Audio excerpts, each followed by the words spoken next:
We are back on Get Up as we approach the bottom of the hour. NBA offseason in full swing. Yesterday was busy. The good news is we got the Windman here for a Windy Watch, beginning with Kristaps Porzingis. Yeah, there was a lot of interest in Porzingis. Even though he's had some injury issues, he's very valuable as a center, as a guy who can step out, stretch the floor. There was a lot of teams interested. This move was part of the move with Drew Holiday that saved the Celtics over $200 million. I'd be remiss to point out this was a really good deal by Atlanta to get him. What they gave up and what they got. Atlanta sees weakness elsewhere in the East.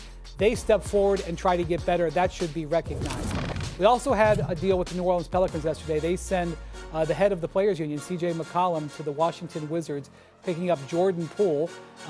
Jordan Poole obviously was a star with the Warriors, has not done so much with the Wizards, gives them firepower. The interesting thing about this, Greeny, the Wizards have put themselves in position with this trade to clear $100 million in salary cap space next summer. To do what with? I don't know, but they've done it, so let's keep an eye on that. And then late last night, Kyrie Irving faced a deadline yesterday whether to opt into his contract or find a new deal. He goes 3 years and $119 million, says Shams. The last year is a player option.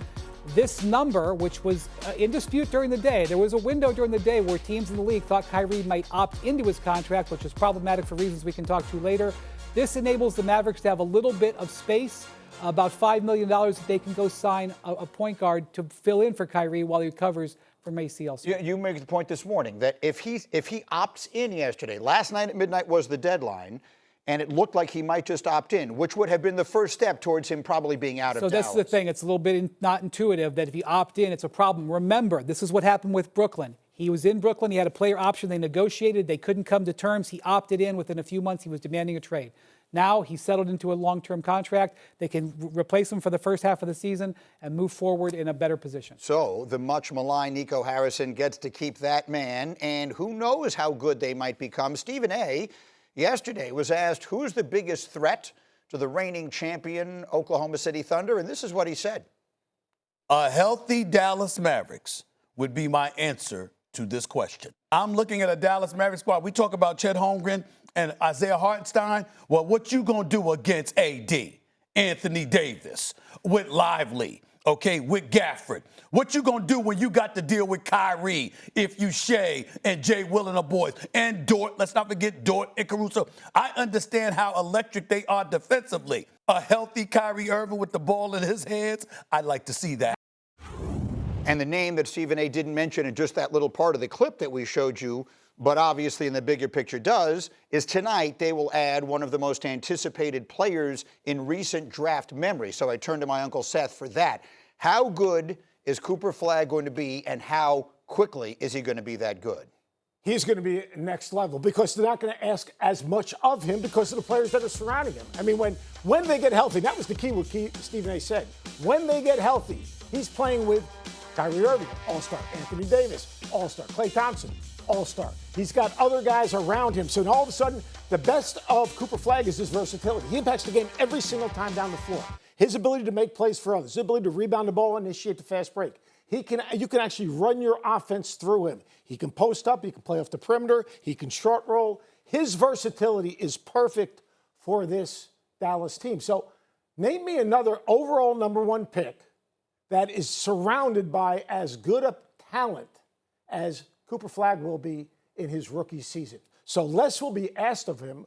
And the great thing about him, he just takes what the defense gives him. And I didn't even mention his defensive range because his 7'2" wingspan, his defensive range is ridiculous. It's the beauty, as I've said many times, of the lottery system. Yes. The worst team doesn't get the first pick. I've loved it all along. And so a couple of ping pong balls bounced the right way, and he's on this good team. Tim Duncan, once upon a time, wound up on a team with David Robinson. Different circumstances, because Robinson had been hurt for the year. Spurs fell. They get Duncan. Next thing you know, they have a dynasty on their hands. Maybe we see something similar here. Yeah, like Lively when he comes back and Kyrie when they come back. When they're whole with Cooper Flagg, this team is really, really going to be fun to watch. Let's find out how much fun. Markieff, you know them as well as anybody can.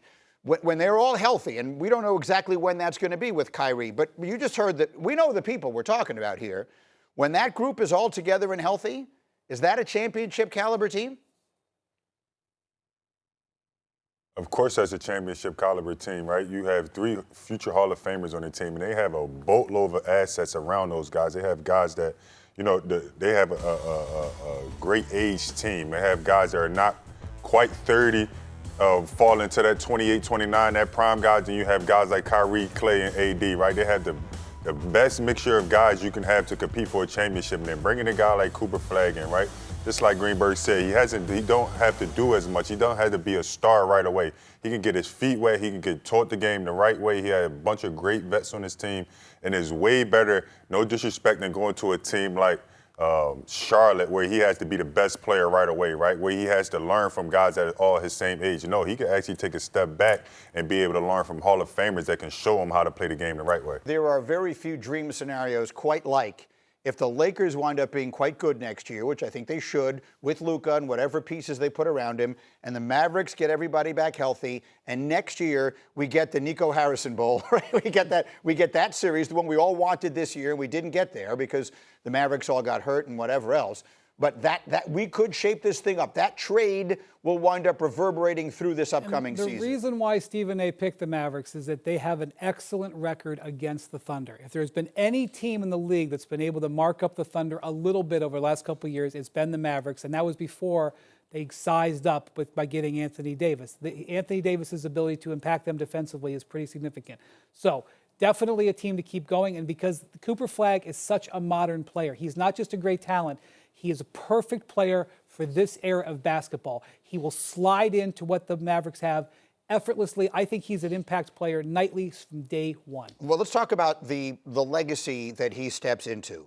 The one-and-dones who make the huge impacts on the NBA level. Let's talk about the players who he follows, all right? SGA was one and done out of Kentucky in 2018. He has now come into his own, 3 consecutive first-team All-NBA selections, and of course this year, regular season MVP, finals MVP, and a champion. Who else a one and done? Jason Tatum out of Duke in 2017.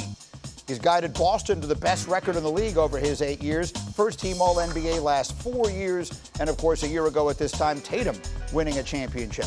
In an era where the big man is not always valued, Anthony Davis was one and done out of Kentucky in 2012. He's averaged 24 and 10 for his career, 10-time All-Star. And, of course, he and LeBron won a championship together in 2020. And maybe the greatest one and done in the NBA is Kevin Durant.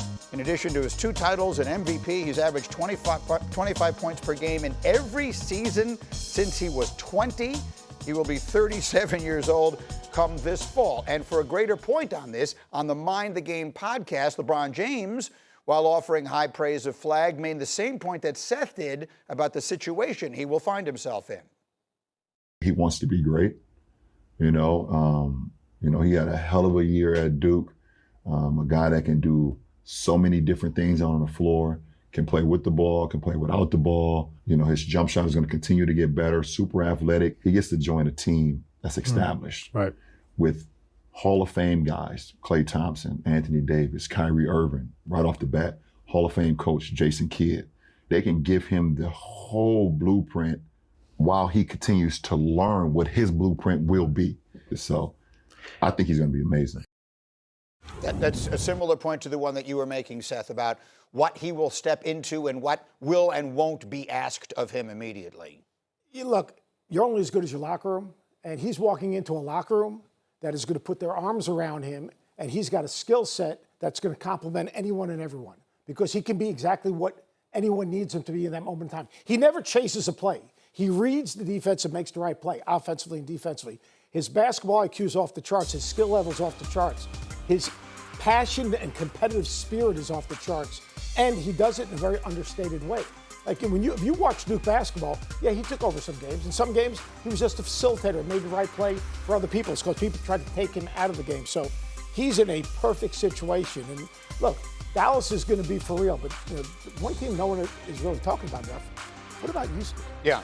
Because Houston, all of a sudden, KD didn't come there to just compete. You like that addition. You like that mix. I look at KD with that team, and I say, Shagun, KD, look, they lost Jalen Green. Terrific 82-game player. Terrific scorer.